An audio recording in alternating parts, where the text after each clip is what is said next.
Y invest is important. लोग पैसा invest क्यों करते हैं? आखिर कुछ फ़ायदा होता भी है इन्वेस्ट करके? तो जिन लोगों को इन्वेस्टिंग के बारे में पता है उनको तो पता ही होगा कि जब लोग इन्वेस्ट करते हैं इसका मतलब सीधा सीधा ये होता है कि 10 से 20 साल के बाद वो कुछ बड़ा अमाउंट कलेक्ट करने वाले हैं। तो आखिर क्या सच में फ़ायदा होता है? मानो किसी ने इन्वेस्ट कर दिया, 10 साल के लिए उन्होंने SIP किए थे, लेकिन 5 साल बाद उसका डेथ हो गया, तो फिर जो पैसा उन्होंने मेहनत करके इन्वेस्ट किया था वो पैसा तो डूब गया। तो फिर ये भी है एक डिसएडवांटेज। तो एक होता है A, एक होता है B। A वो लोग होते हैं जो पैसा को इन्वेस्ट करते हैं और B वो लोग होते हैं जो पैसा को इन्वेस्ट नहीं करते। वो ऐसा सोचता है कि पैसा इन्वेस्ट करके कोई फ़ायदा नहीं है, क्योंकि आगे क्या होने वाला है वो किसी को नहीं पता। ये बात सच है कि आगे तुम्हारे साथ क्या होने वाला है वो तुमको नहीं पता। और एक होता है A कैटेगरी वाले जिनको इन्वेस्ट करना है किसी भी हालत में। वो महीनों में अगर 5,000 कमाए तो भी वो इन्वेस्ट करेगा, अगर 10,000 कमाए तो भी वो इन्वेस्ट करेगा, क्योंकि उनका एक गोल होता है, घर खरीदना है, उसे गाड़ी खरीदना है, तो इसीलिए वो आज से पैसा इकट्ठा कर रहे हैं ताकि वो आगे जाके 10 साल के बाद एक घर, गाड़ी यानी कि अपने मनपसंद चीज़ें को ले सके। सीधी भाषा में बोला जाए, A कैटेगरी के लोगों को भविष्य में जाके उन्हें फाइनेंशियली फ्री होना है। वही अगर आप जब B वाले कैटेगरी के लोगों को पूछोगे कि क्या तुम्हें पैसों को इन्वेस्ट करना चाहिए, तो उनका जवाब सीधे मुंह से एक ही जवाब निकलेगा कि पैसा इकट्ठा करके क्या फ़ायदा, आखिर एक दिन तो मरना ही है। जो पैसा कमाते हैं वो भी एक दिन मरते हैं, जो नहीं कमाते वो भी मरते हैं। फ्यूचर के लिए सोच के आज के दिन ख़राब करने का क्या फ़ायदा। तो मैं उस बेसिस पे एक बात आप लोगों को कहना चाहूँगा कि जो पैसा कमाते हैं वो भी एक दिन मरते हैं, लेकिन और जो नहीं कमाते वो भी मरते हैं, लेकिन फ़र्क बस इतना है कि जो पैसा कमाते हैं वो तो एक दिन मरते हैं, लेकिन जो नहीं कमाते हैं वो हर दिन मरते हैं। मेरे इस बात को आप जैसे लोग या फिर मैं खुद रिलेट कर सकता हूँ। सीधी सीधी जो बात है, क्या हमको इन्वेस्ट करना चाहिए? अगर आप मुझे डायरेक्ट पूछोगे कि इसका जवाब सिर्फ येस और नो में देना है, तो फिर मैं कहूँगा कि yes, you need to invest your money. But why? अगर आप मुझे ये पूछोगे कि पैसा क्यों इन्वेस्ट करना चाहिए, तो फिर जिनको पता है कि इन्वेस्ट करके क्या होता है, मैं तो उससे बस एक ही बात कहूँगा कि आप सीधे वीडियो को छोड़ो, यहाँ से जाओ, सीधा इन्वेस्ट में लगे रहो। किसी का कोई ज्ञान सुनने की ज़रूरत नहीं है। लेकिन अगर आपको नहीं पता कि इन्वेस्ट से क्या होता है, या फिर आपको अगर थोड़े बहुत पता है, तो फिर मैं कहूँगा कि आओ अब वीडियो को शुरू करते हैं। इन्वेस्टिंग जो होता है ये कई तरह की होती है, जैसे कि SIP, स्टॉक में इन्वेस्ट, ETF और इंडेक्स। तो फिर बहुत ही अलग अलग जगह है आपको इन्वेस्ट करने के लिए, लेकिन सबसे जो आसान होता है वो होता है SIP। एक बात हमेशा याद रखना, जहाँ पे आपको बहुत ज़्यादा रिटर्न मिलने वाला है वहाँ आपको रिस्क भी बहुत ज़्यादा होगा।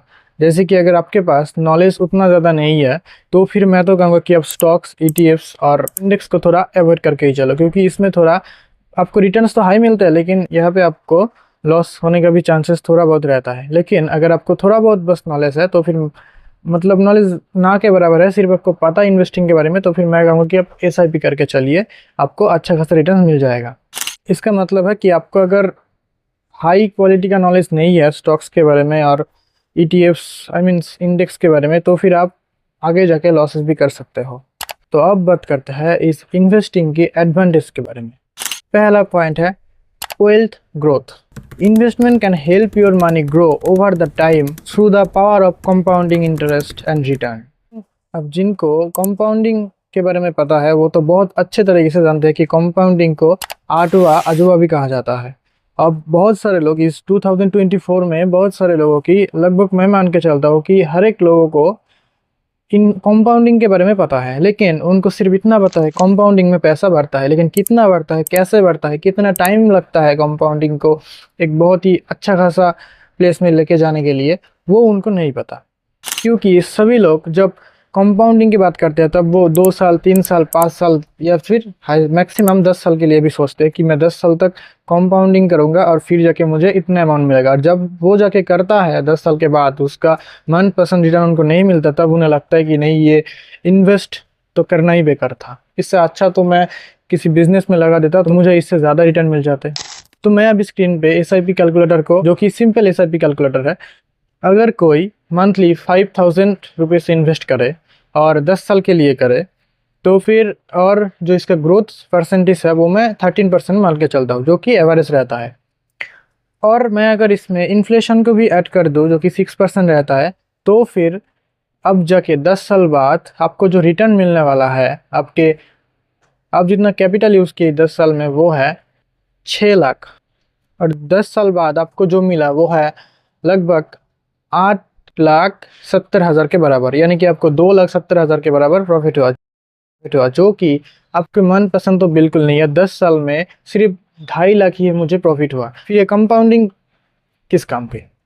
तो चलो अब मैं इसे 10 साल की जगह सब कुछ बराबर रखता हूँ 5,000 रुपये पर महीने, और 10 साल की जगह सिर्फ मैं 20 साल ऐड करने वाला हूँ। और इधर देखना, बाकी जो सब कुछ है 13% के रिटर्न से ही मिलने वाला, और जो इन्फ्लेशन है वो भी ऑन है। तो अब जो तुम्हारा रिटर्न है वो खुद ही देखो। तुम टोटल इन्वेस्ट किए 20 साल में 12 लाख रुपए, लेकिन तुम्हें जो मिला 20 साल बाद वो है 26 लाख। इन्फ्लेशन को अगर मैं काउंट ना करूँ तो फिर देखना, इधर आपको जो है लगभग 60 लाख रुपए मिल रहा है सिर्फ 12 लाख रुपए की इन्वेस्टमेंट से। तो it's called compounding. Point number 2, financial goal. What is financial goal? अब इस फाइनेंशियल गोल को लोग क्या समझते हैं? हर एक लोग चाहते हैं कि वो 25 से 35 के बीच में इतना पैसा कमा ले ताकि वो अपनी बाकी ज़िंदगी अपने मनपसंद जगह पे घूम सके, यानी कि अपनी मनपसंद चीज़ों कर सके। लेकिन ऐसा बहुत ही कम देखने को मिलता है। मैंने तो ऐसा किसी को नहीं देखा। हमारे यहाँ तो 60 साल के लोग भी खेत में जाते हैं काम करने के लिए, ताकि उनका दिन में खर्च करने के लिए कुछ पैसा बचा जाए।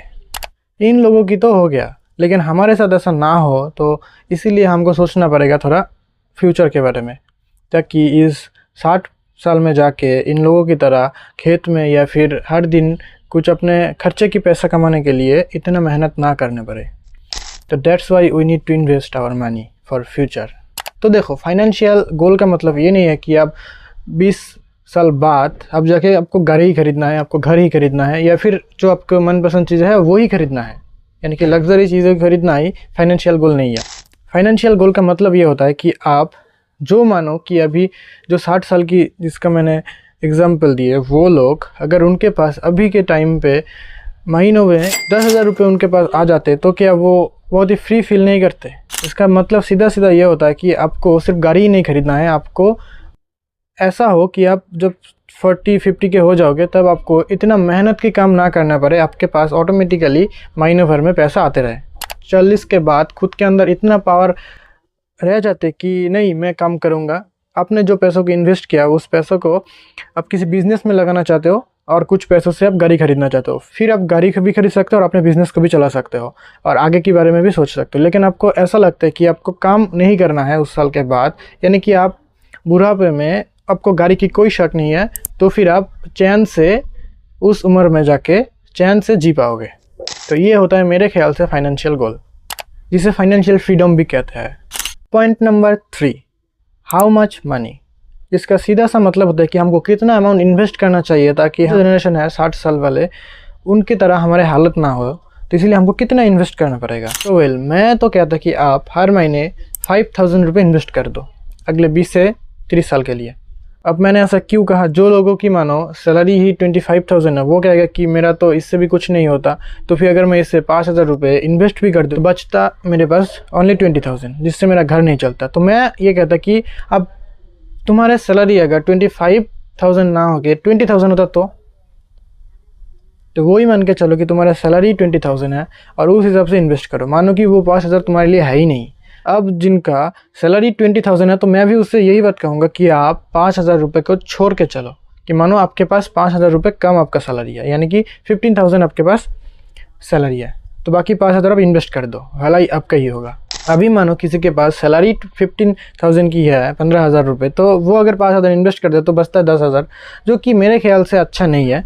तो फिर मैं कहता कि आप 2,000-3,000 इन्वेस्ट कर ही दो, लेकिन इन्वेस्ट ज़रूर करना, ताकि बुढ़ापे में आपको ऐसा ज़िंदगी ना जीना पड़े ऐसा आपके पड़ोस वाले लोग जी रहे हैं। अब वीडियो के एंड में आप लोगों के दिमाग में सिर्फ एक ही बात तो ज़रूर घूम रहा होगा कि अगर मानो कि हमारा डेथ हो गया